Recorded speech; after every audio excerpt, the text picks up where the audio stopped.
This channel is not for children, neither is it for the weak of heart or mind.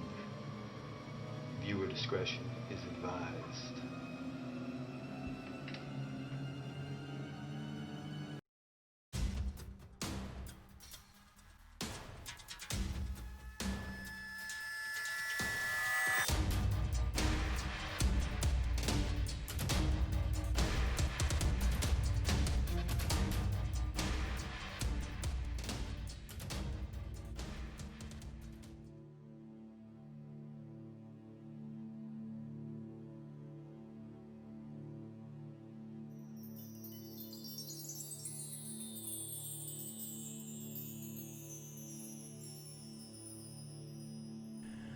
This video can kind of be seen as part 2 of my last video, Struggles on the Left-Hand Path, so make sure you check out that one if you haven't already.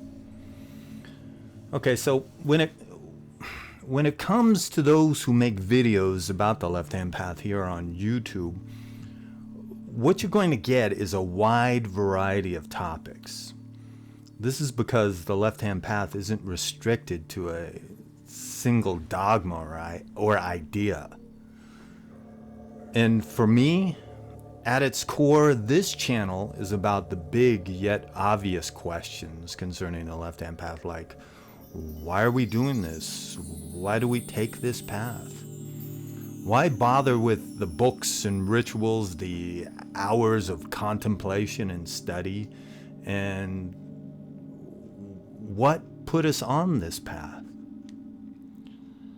Now, to answer my own question, I do it because I enjoy it. Getting answers and learning new complex ideas brings me pleasure, and in the process, I'm learning more about myself and what's going on at a deeper psychological level. Now, my personal journey started off like most. I went from being a Christian when I was a kid to getting into witchcraft when I was a teenager, and then eventually Satanism. And Satanism introduced me to, or made me aware of, the path. In the process, I was opened up to so many more practices besides just Satanism. And on a side note, as I've stated before, just because you're a Satanist doesn't mean you're on the left-hand path. The Satanic Temple, for example. No, you have to choose to step on it. And for me, I stay on it because I have a drive to further my power, to become more than who I was. If it were simply about a search for spiritual enlightenment, I would have become a Buddhist or joined some alternative, spiritual discipline of some sort. And looking back, I think one of the main reasons I chose the path was because of my background, my childhood, which was, to put it simply, chaotic. Because I had such an extreme upbringing, love, light, and prayer wasn't enough. That shit wasn't doing the job, because the deeper the scars, the harder it is to cover them. From the very beginning, my life was extreme, so my path had to, or has to be, extreme. It's similar to those who come back to the civilized world after a couple tours of duty. The mundane isn't enough.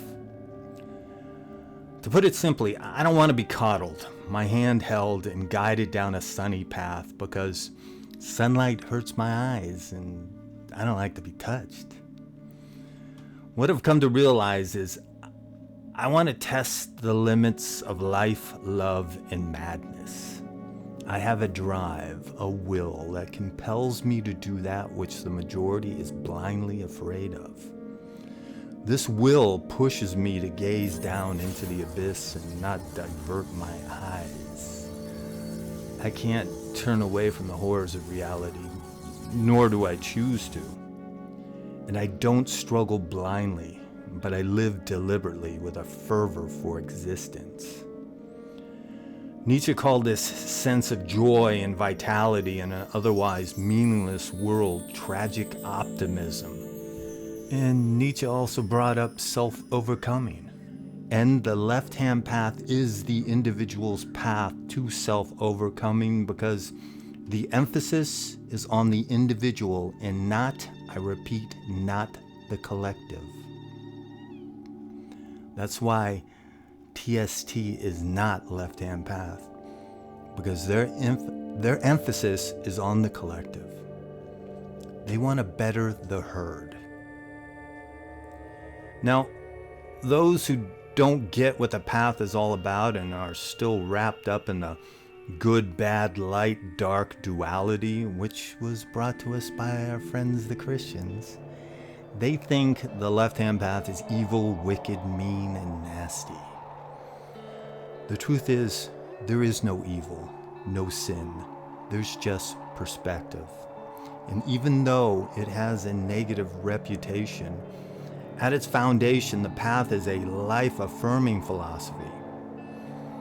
It brings about a healthier you through individual development based upon personal needs and efforts, while bending what we call the spiritual to your will.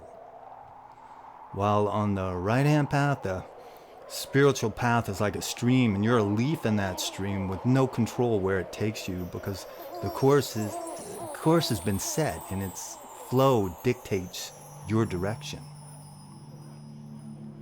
It leads to where they want you to go, whoever they might be, the leaders of a cult, church, or authors of a spiritual doctrine. While the left-hand path leads you to where you want to go. It's not about believing in or following any orthodoxy, but about destruction of the orthodoxy. Remember, the primary principles of the right-left dichotomy is founded on the traditional doctrine of the three aspects of divinity: creation, preservation, destruction. First two aspects are connected to the right-hand path. It's ethical and spiritual conduct, characterized by conforming to the laws and positive norms of a given tradition. What you're doing is becoming subservient to a higher ideal and acknowledging the omnipotence of that higher ideal. While the left-hand path is destruction. Destruction by manifesting the transcendence of the ultimate principle beyond all limitations, breaking with established orders and norms, and destroying said orders and norms.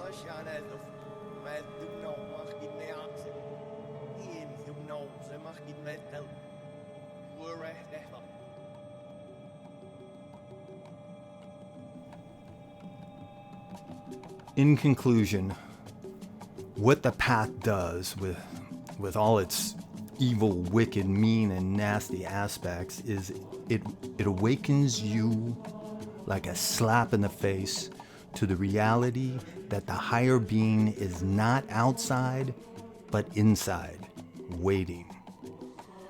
Thus, the end of the path is you finding the God inside. So, I ask you, my friends, what do you think put you on the path? Please leave your comments down below, because I'm really interested in what you have to say.